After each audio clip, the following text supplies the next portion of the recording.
برایہ فقد تبو مقعد من النار، جو شخص اپنی رائے سے قرآن پاک کی تفسیر کرے اس کا ٹھکانہ جہنم ہے۔ یہ اعتقاد بھی فہم قرآن کے لیے مانع ہے۔ ہمارے خیال میں یہ اعتقاد حضرت علی رضی اللہ عنہ کے اس قول کے خلاف بھی ہے کہ کسی بندے کو کتاب اللہ کی سمجھ عطا کر دی جاتی ہے۔ اگر تفسیر سے ظاہر منقول تفسیر ہی مراد ہوتی تو یہ اختلافات ہی سامنے نہ آتے جو تفسیر قرآن کا اہم موضوع ہیں۔ چوتھے باب میں ہم تفسیر بالرائے کی حقیقت بیان کریں گے۔ ساتواں ادب یہ ہے کہ قرآن کریم کے ہر خطاب کو اپنے لیے خاص سمجھے۔ جب کوئی آیت نہیں یا آیت امر سامنے آئے تو یہ سوچے کہ مجھے ہی حکم کر دیا گیا ہے اور مجھے ہی منع کیا جا رہا ہے۔ وعدہ وعید کی آیات تلاوت کرے تو انہیں اپنے حق میں فرض کرے۔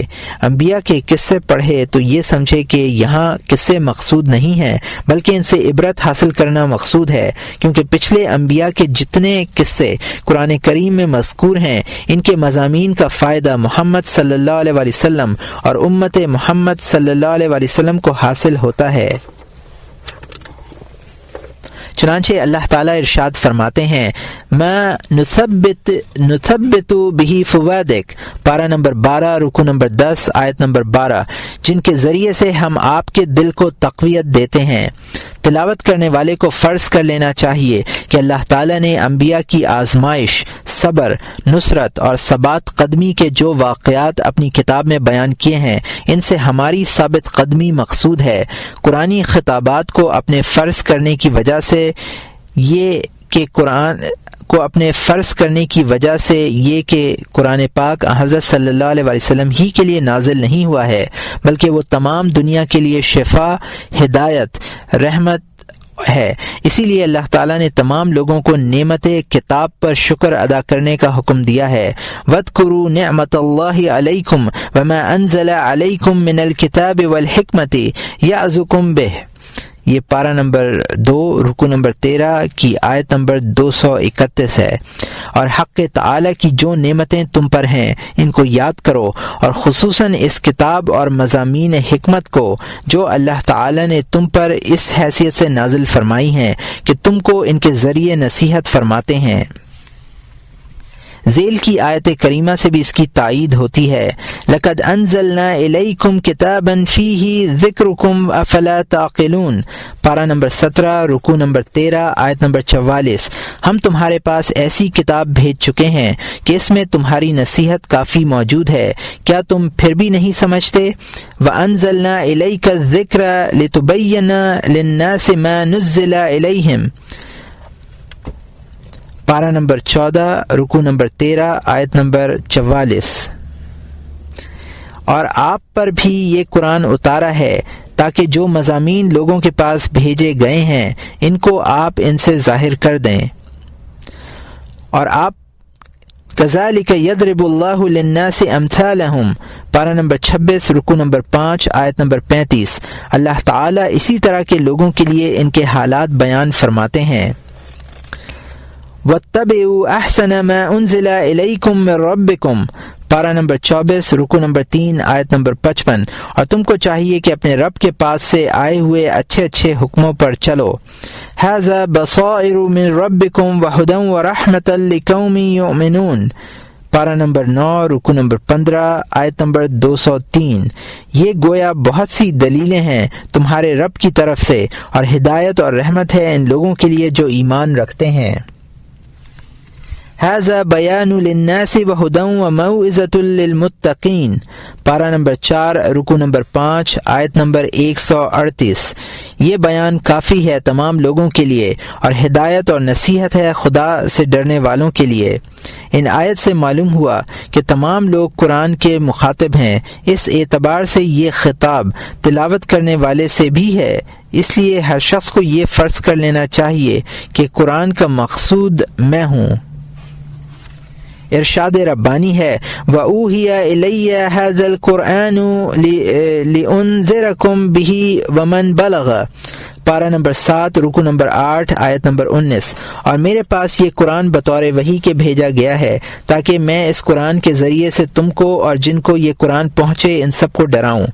محمد ابن قاب قرظی کہتے ہیں کہ جس شخص نے قرآن پاک کی تلاوت کی گویا اس نے حق تعالی سے کلام کیا۔ اگر تلاوت کرنے والا خود کو قرآن کا مخاطب سمجھے تو پڑھ لینے ہی کو اپنا عمل قرار نہ دے، بلکہ اس طرح پڑھے جیسے کوئی غلام اپنے آقا کا خط پڑھتا ہے، اس کے ہر لفظ پر غور کرتا ہے اور اس کے مطابق عمل کرتا ہے۔ اسی لیے علماء کہتے ہیں کہ قرآن کریم پیغامات کا نام ہے۔ یہ پیغامات ہمارے رب کے پاس سے آئے ہیں تاکہ ہم نمازوں میں ان پر غور کریں، خلوتوں میں ان کے معنی سمجھیں اور ان کی تعمیل کریں۔ حضرت مالک ابن دینار رحمۃ اللہ علیہ فرمایا کرتے تھے، اے قرآن والو، قرآن نے تمہارے دل میں کیا بویا ہے؟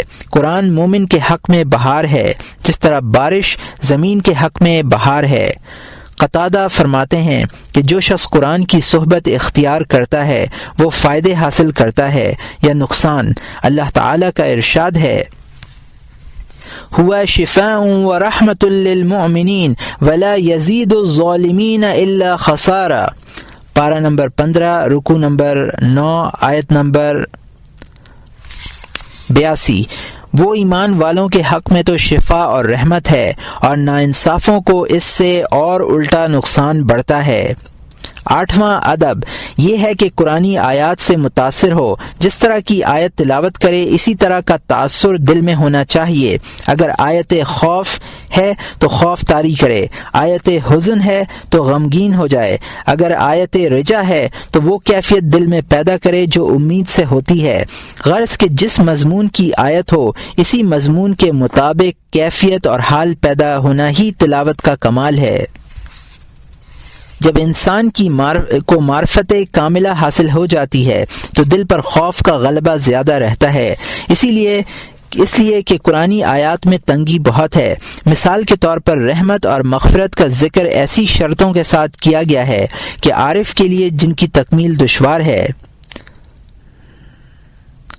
ذیل کی آیت میں مغفرت کے لیے 4 شرطیں لگائی ہیں، وَإِنِّي لَغَفَّارٌ لِمَن تَابَ وَآمَنَ وَعَمِلَ صَالِحًا ثُمَّ اهْتَدَى۔ پارہ نمبر 16 رکوع نمبر 13 آیت نمبر 82۔ اور میں ایسے لوگوں کے لیے بڑا بخشنے والا بھی ہوں جو توبہ کر لیں اور ایمان لے آئیں اور نیک عمل کریں پھر اسی راہ پر قائم بھی رہیں۔ ایک جگہ ارشاد فرمایا، والعصر ان الانسان لفی خسر الا الذین آمنوا وعملوا الصالحات وتواصوا بالحق وتواصوا بالصبر۔ پارہ نمبر 30 رکوع نمبر 28 آیت نمبر 2 اور 3۔ قسم ہے زمانے کی کہ انسان بڑے خسارے میں ہے مگر جو لوگ ایمان لائے اور انہوں نے اچھے کام کیے اور دوسروں کو اعتقاد حق پر قائم رہنے کی فہمائش کرتے رہے اور ایک دوسرے کو اعمال کی پابندی کی فہمائش کرتے رہے۔ اس آیت میں بھی 4 شرطوں کا ذکر ہے۔ جس جگہ تفصیل نہیں ہے وہاں ایک ہی شرط کا ذکر ہے جو تمام شرطوں کو جامع ہے۔ مثلا ان رحمت اللہ قریب من المحسنین، پارہ نمبر 18 رکوع نمبر 14 آیت نمبر 56۔ بے شک اللہ تعالی کی رحمت نیک کام کرنے والوں سے قریب ہے۔ اس آیت میں احسان کی شرط لگائی گئی۔ یہ صفت دوسری تمام صفات کا جامع ہے۔ قرآن کریم میں اس طرح کی بے شمار آیات ملیں گی۔ جو شخص یہ حقیقت سمجھ لے گا اس پر غم اور خوف کے علاوہ کوئی دوسرا تاثر قائم نہیں ہوگا۔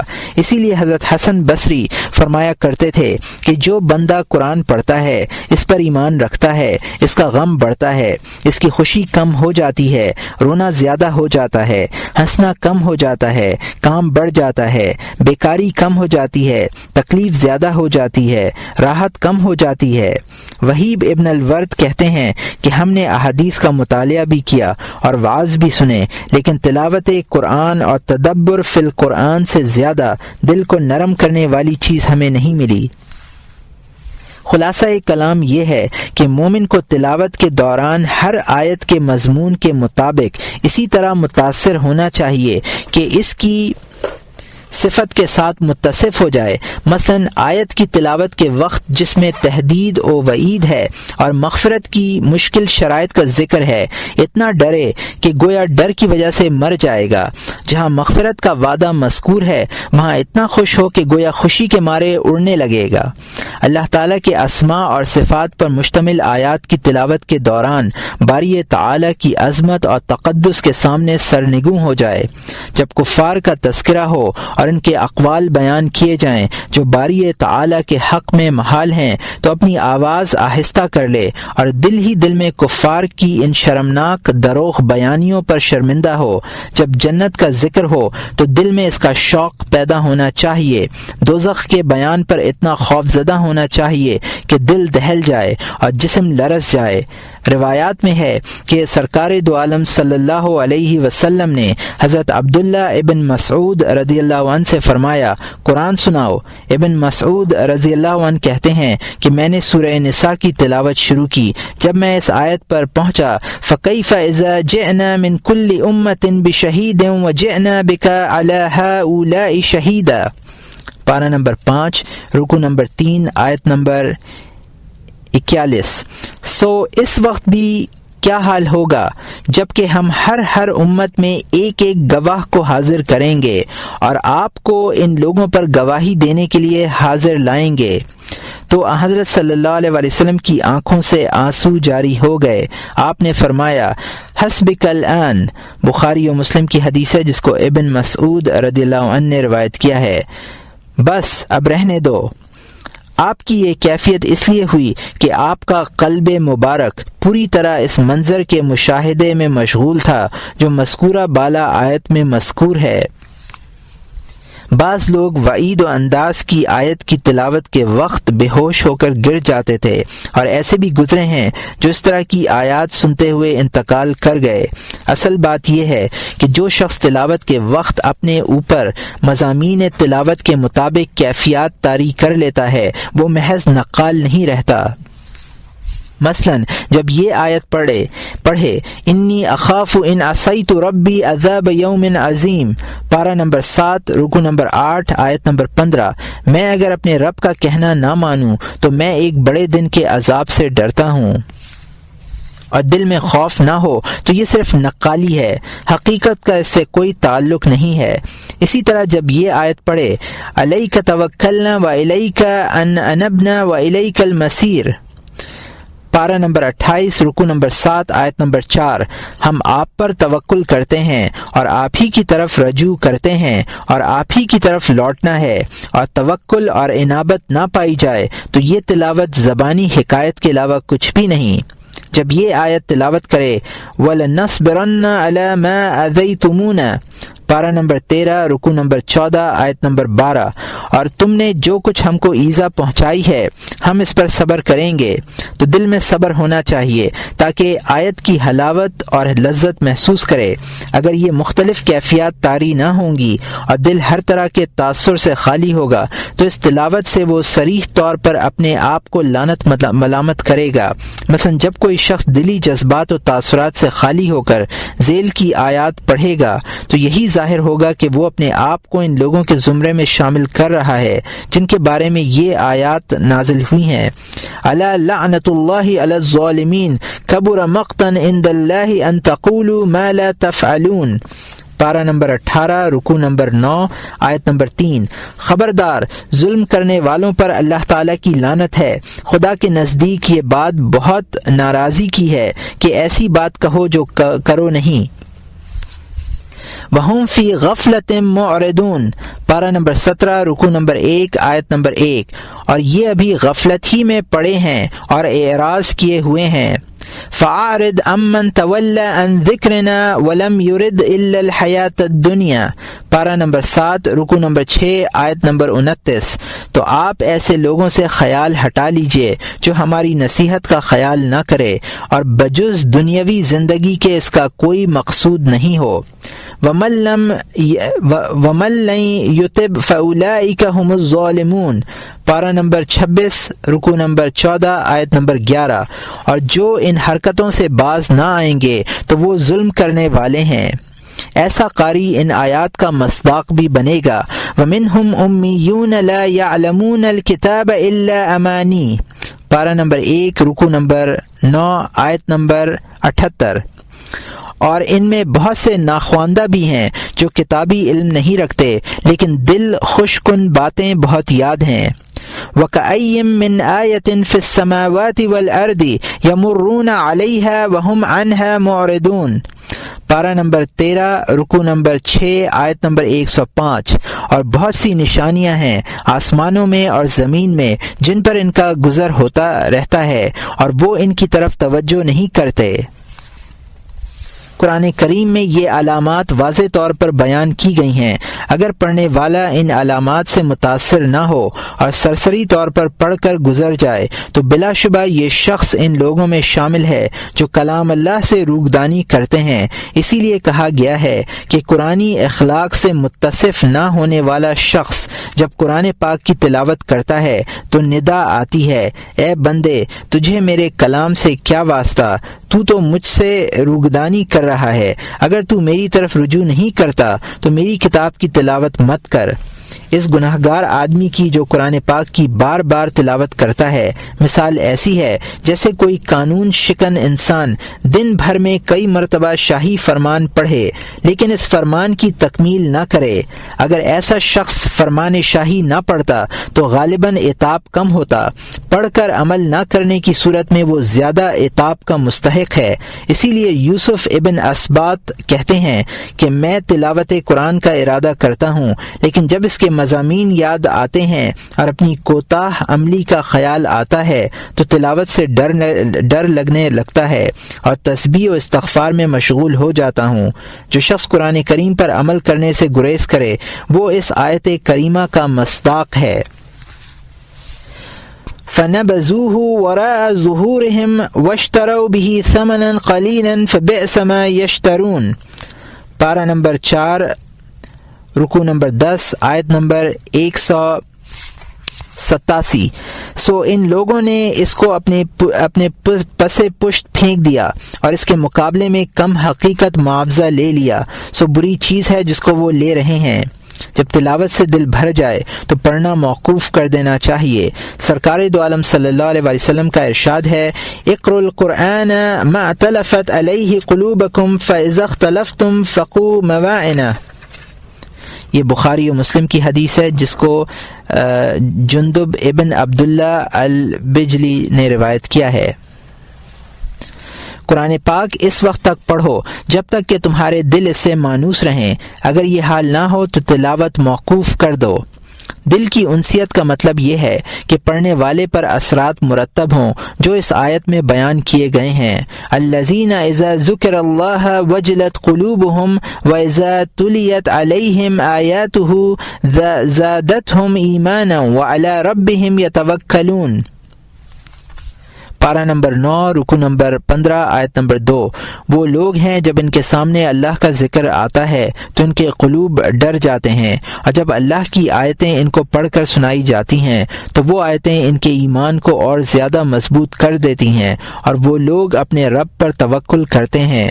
سرکار دو عالم صلی اللہ علیہ وسلم ارشاد فرماتے ہیں، ان احسن الناس صوتا بالقرآن الذي سمعت يقرأيت انه يخشى اللہ تعالی۔ یہ ابن ماجہ کی حدیث ہے بسند ضعیف۔ لوگوں میں خوش الہانی کے ساتھ قرآن پڑھنے والا وہ شخص ہے جسے تم قرآن پڑھتے ہوئے سنو تو یہ خیال کرو کہ وہ اللہ تعالیٰ سے ڈر رہا ہے۔ قرآن کریم کی تلاوت کا مقصد ہی یہ ہے کہ یہ احوال دل پر وارد ہوں اور جو کچھ قرآن میں بیان کیا گیا ہے اس پر عمل کیا جائے، ورنہ صرف زبان ہلانے میں کیا محنت ہے، اصل محنت تو عمل کرنے میں ہے، اور اس محنت پر اجر و ثواب بھی ملتا ہے۔ ایک قاری صاحب فرماتے ہیں کہ میں نے اپنے استاد کو قرآن سنایا، انہوں نے سن لیا، دوسری بار جب میں نے قرآن سنانے کی خواہش ظاہر کی تو انہوں نے سختی سے کہا کہ تم میرے سامنے پڑھنے کو عمل سمجھتے ہو، جاؤ اللہ تعالیٰ کے سامنے جا کر پڑھو اور یہ دیکھو کہ وہ تمہیں کیا حکم دیتا ہے اور کس چیز سے منع کرتا ہے۔ حضرت صلی اللہ علیہ وسلم کی وفات کے وقت قریباً 20,000 صحابی حیات تھے، لیکن صرف 6 افراد نے قرآن پاک حفظ کیا تھا۔ ان میں بھی دو کے بارے میں روایات مختلف ہیں۔ اس کی وجہ یہی تھی کہ وہ لوگ زیادہ تر احوال اور اعمال کی اصلاح میں مشغول رہتے تھے۔ اکثر صحابہ ایک دو صورتیں یاد کر لیا کرتے تھے۔ بقرہ اور الانعام جیسی صورتیں یاد کر لینے والے حضرات علماء کہلاتے تھے۔ اور یہاں مترجم نے حاشیے میں لکھا ہے کہ مصنف یعنی امام غزالی نے غالباً مدینہ منورہ کے رہنے والے صحابہ کی تعداد بیان کی ہے، ورنہ ابو زرعہ الرازی کی روایت کے مطابق سرکار دو عالم صلی اللہ علیہ وسلم کی وفات شریف کے وقت 1,14,000 صحابہ رضوان اللہ علیہم اجمعین ایسے موجود تھے جنہوں نے آپ سے روایت کی تھی اور کچھ سنا تھا۔ حفاظ صحابہ کی تعداد کے بارے میں حضرت انس رضی اللہ عنہ کی روایت صحیحین میں موجود ہے۔ فرماتے ہیں حضرت صلی اللہ علیہ وسلم کے زمانے میں 4 صحابہ رضوان اللہ علیہم اجمعین نے قرآن پاک حفظ کیا تھا۔ یہ 4 صحابہ انصاری تھے، ابی ابن کعب، معاذ ابن جبل، زید ابو زید۔ صحیحین میں عبداللہ ابن عمر رضی اللہ تعالی عنہ کی روایت بھی ہے۔ اس روایت میں زید اور ابو زید کی جگہ عبداللہ ابن مسعود اور سالم مولا ابو حذیفہ کے نام ہیں۔ ابن ابی شیبہ نے اپنے مصنف میں شعبی کی مرسل روایت کے حوالے سے ابو دردہ اور سعید ابن عبید کو بھی حفاظ میں شمار کیا ہے۔ ابن الانباری رحمۃ اللہ علیہ نے حضرت عمر رضی اللہ تعالیٰ عنہ کی یہ روایت نقل کی ہے کہ ان صورتوں کو یاد کر لینے والے دور اول میں فاضل کہلاتے تھے۔ اسی طرح کی ایک روایت ترمذی میں ابو ہریرہ سے ہے کہ آپ نے ایک لشکر بھیجا جس کا امیر ایک ایسے کم عمر صحابی کو بنایا جنہیں سورہ بقرہ یاد تھی۔ اور یہاں مترجم کا حاشیہ ختم ہوتا ہے۔ روایت میں ہے کہ ایک شخص نے حضرت صلی اللہ علیہ وسلم کی خدمت میں قرآن پاک سیکھنے کے لیے حاضر ہوا۔ جب وہ شخص اس آیت پر پہنچا فَمَن يَعْمَلُ مِثْقَالَ ذَرَّةٍ خَيْرًا يَرَهُ وَمَن يَعْمَلْ مِثْقَالَ ذَرَّةٍ شَرًّا يَرَهُ۔ جو شخص پارہ نمبر 30 رکوع نمبر 24 آیت نمبر 7 اور 8۔ جو شخص دنیا میں ذرہ برابر نیکی کرے گا وہ وہاں اس کو دیکھ لے گا، اور جو شخص ذرہ برابر بدی کرے گا وہ اس کو دیکھ لے گا۔ تو عرض کیا یا رسول اللہ صلی اللہ علیہ وسلم، میرے لیے اتنا ہی کافی ہے، اور واپس چلا گیا۔ حضرت صلی اللہ علیہ وسلم نے ارشاد فرمایا انصرف الرجل وهو فقیہ، اور یہ ابو داؤد نسائی کی حدیث ہے جس کو عبداللہ ابن عمر رضی اللہ عنہ نے روایت کیا ہے۔ یہ شخص فقیہ ہو کر واپس گیا ہے۔ حقیقت یہ ہے کہ صرف وہی حالت پسندیدہ اور محبوب ہے جو قرآن پاک کی آیت سمجھنے کے بعد باری تعالی کی طرف بندے کو عطا کی جائے۔ محض زبان ہلا دینا زیادہ مفید نہیں ہے، بلکہ وہ شخص جو زبان سے تلاوت کرے، عملاً روگدانی کرے، اس آیت کا مصداق ہے۔ وَمَنْ أَعْرَضَ عَنْ ذِكْرِي فَإِنَّ لَهُ مَعِيشَةً ضَنْكًا وَنَحْشُرُهُ يَوْمَ الْقِيَامَةِ أَعْمَى قَالَ رَبِّ لِمَا حَشَرْتَنِي أَعْمَى وَقَدْ كنت بصيرا قال كذلك آتتك آياتنا فنسيتها وكذلك اليوم تنسى۔ پارہ نمبر 16 رکوع نمبر 16 آیت نمبر 124 سے 126۔ اور جو شخص میری اس نصیحت سے اعراض کرے گا تو اس کے لیے تنگی کا جینا ہوگا، اور قیامت کے روز ہم اس کو اندھا کر کے قبر سے اٹھائیں گے۔ وہ تعجب سے کہے گا کہ اے میرے رب، آپ نے مجھ کو اندھا کر کے کیوں اٹھایا؟ میں تو دنیا میں آنکھوں والا تھا۔ ارشاد ہوگا کہ ایسا ہی تجھ سے عمل ہوا تھا، اور یہ کہہ تیرے پاس ہمارے احکام پہنچے تھے، پھر تو نے ان کا کچھ خیال نہ کیا، اور ایسا ہی آج تیرا کچھ خیال نہ کیا جائے گا۔ مطلب یہ ہے کہ تو نے قرآن میں غور و فکر نہیں کیا اور نہ پورے اہتمام سے تلاوت کی۔ کسی بھی معاملے میں کوتاہی کرنے والے کے متعلق یہی کہا جاتا ہے کہ اس نے فلاں معاملہ فراموش کر دیا۔ قرآن کی تلاوت کا حق ادا نہ کرنے والا بھی اس لقب کا مستحق ہے۔ قرآن پاک کی تلاوت کا حق یہ ہے کہ اس میں زبان، عقل اور دل تینوں شریک ہوں۔ زبان کا کام یہ ہے کہ وہ قرآن کے ارشادات سے متاثر ہو اور تعمیل حکم کا عہد کرے، گویا زبان واعظ ہے، عقل مترجم ہے اور دل نصیحت قبول کرنے والا ہے۔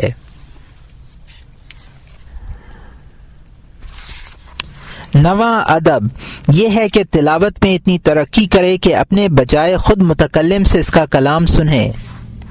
پڑھنے کے 3 درجے ہیں۔ ادنا درجہ یہ ہے کہ بندہ یہ فرض کرے کہ میں باری تعالیٰ کے سامنے 10 بستہ کھڑا ہو کر تلاوت کر رہا ہوں اور باری تعالیٰ اس کی طرف دیکھ رہے ہیں اور سن رہے ہیں۔ اس صورت میں تلاوت کرنے والا ان لوگوں میں شمار ہوگا جو کسی سے عاجزی اور انکساری کے ساتھ کچھ مانگتے ہیں اور مسئول کی مدح سرائی کرتے ہیں۔ دوسرا درجہ یہ ہے کہ دل میں یہ احساس کرے کہ اللہ سبحانہ و تعالیٰ اسے دیکھ رہے ہیں، اپنے لطف و کرم سے اسے مخاطب کر رہے ہیں اور اپنے انعام و احسان کا ذکر فرما رہے ہیں۔ اس صورت میں تلاوت کرنے والے کی حالت اس شخص کے مشابہ ہوگی جو کسی بڑے کی گفتگو سن رہا ہے۔ اس حالت میں حیا بھی ہوتی ہے اور تعظیم بھی، سننا بھی ہوتا ہے اور سمجھنا بھی۔ تیسرا درجہ یہ کہ کلام میں متکلم کا اور کلمات میں صفات متکلم کا مشاہدہ کرے اور نہ اپنے آپ کو دیکھے، نہ اپنی قرت پر نظر رہے، نہ خیال رہے کہ وہ منعم علیہ ہے، بلکہ فکر و خیال کا مرکز باری تعالیٰ کی ذات ہونی چاہیے۔ گویا وہ متکلم کے مشاہدے میں اس قدر مشغول ہے کہ اس کے علاوہ ہر شے اس کی نگاہوں سے اوجھل ہو گئی ہے۔ یہ مقربین کا درجہ ہے۔ پہلا اور دوسرا درجہ اصحاب یمین کا تھا۔ ان درجات سے اگر کوئی کم درجہ ہے تو غافلین کا ہے۔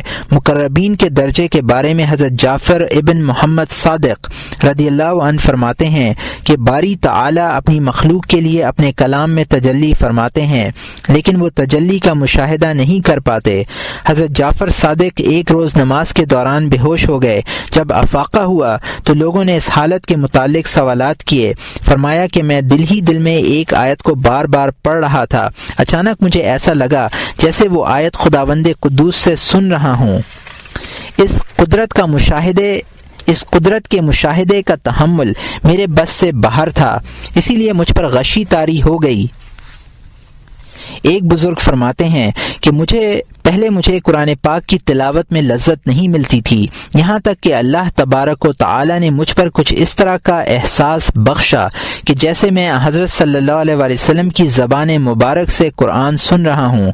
پھر ایک درجہ اور بڑھا اور یہ محسوس ہونے لگا کہ حضرت جبرائیل سرکار دو عالم صلی اللہ علیہ وسلم کو قرآن سکھلا رہے ہیں اور میں یہ سن رہا ہوں۔ پھر اللہ تعالی نے مجھے یہ کیفیت عطا فرمائی گویا میں متکلم قرآن یعنی باری تعالی سے سن رہا ہوں۔ اس کیفیت سے مجھے وہ حلاوت اور لذت حاصل ہوئی جسے میں برداشت نہیں کر سکا۔ حضرت عثمان رضی اللہ عنہ اور حضرت حذیفہ رضی اللہ عنہ فرماتے ہیں کہ اگر دل پاک ہو، صاف ہو تو قرآن کی تلاوت سے سیری نہ ہو۔ اس کی وجہ بھی یہی ہے کہ قلب کی طہارت سے انسان کو کلام متکلم کے مشاہدے کی قوت حاصل ہو جاتی ہے۔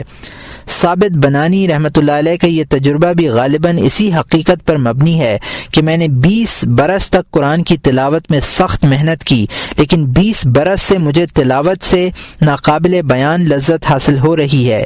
اگر انسان کلام میں متکلم کا مشاہدہ کرے اور ما سوا پر اس کی نظر نہ ہو تو وہ در حقیقت ان ارشادات کی تعمیل کر رہا ہے۔ فَفِرُّوا إِلَى اللَّهِ پارہ نمبر 27 رکوع نمبر 2 آیت نمبر 50، تو تم اللہ ہی کی توحید کی طرف دوڑو۔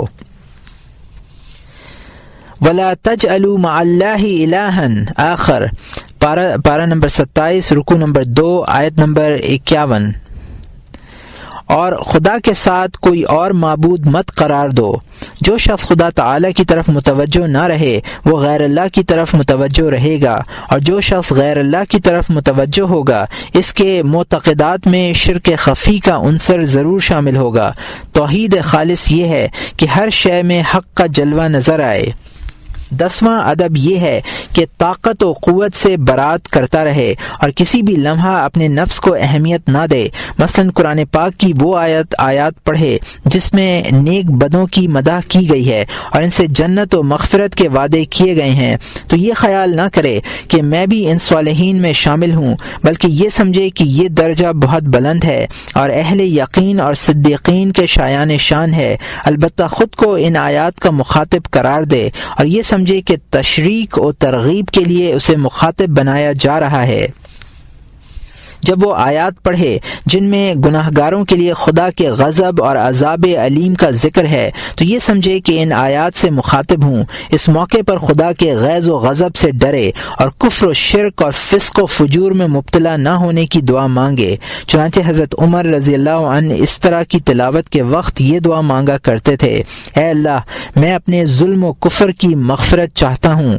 لوگوں نے عرض کیا ظلم تو معلوم ہے لیکن کفر معلوم نہیں۔ فرمایا یہ کفر وہ ہے جس کا ذکر قرآن میں ہے اور کوئی شخص بھی اس سے خالی نہیں۔ ان الانسان لظلوم کفار پارہ نمبر 13 رکوع نمبر 17 آیت نمبر 34۔ مگر سچ یہ ہے کہ انسان بڑا ہی بے انصاف اور ناشکرا ہے۔ یوسف ابن اسبات رحمۃ اللہ علیہ سے کسی نے پوچھا کہ جب تم قرآن پڑھتے ہو تو کیا دعا مانگتے ہو؟ فرمایا دعا کیا مانگتا ہوں، 70 مرتبہ اپنے گناہوں کی مغفرت چاہتا ہوں۔ اگر کوئی شخص تلاوت کے دوران کوتاہیوں پر نظر رکھے اور یہ خیال کرے کہ میں سرتاپا تقصیر ہوں تو اسے حق تعالی کا قرب نصیب ہوگا، اس لیے کہ جو شخص قرب میں دوری سمجھتا ہے اسے خوف عطا کیا جاتا ہے، اس خوف سے دوری کا ایک درجہ ختم ہو جاتا ہے اور قرب میں اضافہ ہوتا ہے، اور جو شخص دوری میں قرب سمجھتا ہے تو اسے خوف حاصل نہیں ہوتا، بے خوفی سے دوری بڑھ جاتی ہے، قرب کم ہو جاتا ہے۔ اگر کوئی شخص اپنے نفس کو اچھا سمجھے گا تو اسرار محجوب ہو جائیں گے اور خود اس کا نفس حجاب بن جائے گا۔ نفس کو حقیر سمجھنے کی صورت میں حق تعالی کا مشاہدہ ہوگا اور اس کے قلب پر عالم ملکوت کے اسرار منکشف ہوں گے۔ ابو سلیمان دارانی رحمۃ اللہ علیہ کہتے ہیں کہ ابن ثوبان رحمۃ اللہ علیہ نے اپنے ایک بھائی سے یہ وعدہ کیا کہ وہ ان کے ساتھ افطار کریں گے، لیکن وہ صبح تک نہیں آئے۔ اگلے دن ان کے بھائی نے شکایتاً کہا کہ آپ وعدہ کرنے کے باوجود تشریف نہ لائے، میں صبح تک انتظار کرتا رہا۔ فرمایا اگر میں نے تم سے وعدہ نہ کیا ہوتا تو نہ آنے کی وجہ ہرگز نہ بتلاتا۔ وجہ یہ ہوئی کہ جب میں نے رات عشاء کی نماز پڑھ لی تو خیال آیا کہ وتر بھی پڑھ لوں، کبھی موت مہلت نہ دے۔ جب وتر کی دعا پڑھ رہا تھا تو اچانک میرے سامنے ایک ہرا بھرا باغ آ گیا، اس میں طرح طرح کے پھل پھول تھے۔ میں اس باغ کو دیکھنے میں اس قدر محو ہوا کہ صبح ہو گئی۔ یہ مکاشفات اسی وقت ہوتے ہیں جب آدمی اپنے نفس سے اور اس کی خواہشات سے قطع نظر کر لیتا ہے، پھر یہ مکاشفات صاحب کشف کے حالات کے مطابق پیش آتے ہیں۔ اگر رجا و امید پر مشتمل آیات کی تلاوت کے وقت اس پر انبساط کی کیفیت طاری ہو جائے تو اس کے سامنے جنت کا منظر پیش کیا جاتا ہے اور وہ اس طرح مشاہدہ کرتا ہے گویا جنت اس کی نگاہوں کے سامنے ہے۔ اگر خوف کا غلبہ ہو تو دوزخ منکشف ہو جاتی ہے اور دیکھنے والا عذاب کے مختلف مناظر دیکھتا ہے۔ اس کی وجہ یہ ہے کہ اللہ تعالیٰ کے کلام میں لطافت اور نرمی بھی ہے، سختی اور درستی بھی ہے، امید و رجا بھی ہے، انداز و تخویف بھی۔ کلام کے مضامین متکلم کے اوصاف کے مطابق ہیں، پڑھنے والے پر وہی کیفیت طاری ہوگی جو کلمات اور صفات کی کیفیت ہوگی اور اسی کیفیت کے مطابق اسرار منکشف ہوں گے۔ یہ ممکن نہیں کہ سننے والے کے حالت میں کوئی تغیر نہ آئے اور کلام بدلتا رہے۔ کلام میں رضا و انس، غیظ و غضب، انعام و اکرام، عذاب و انتقام، ہر چیز کا ذکر ہے۔ ضروری ہے کہ سننے والے پر اسی مضمون کا اثر ہو جو وہ پڑھ رہا ہے۔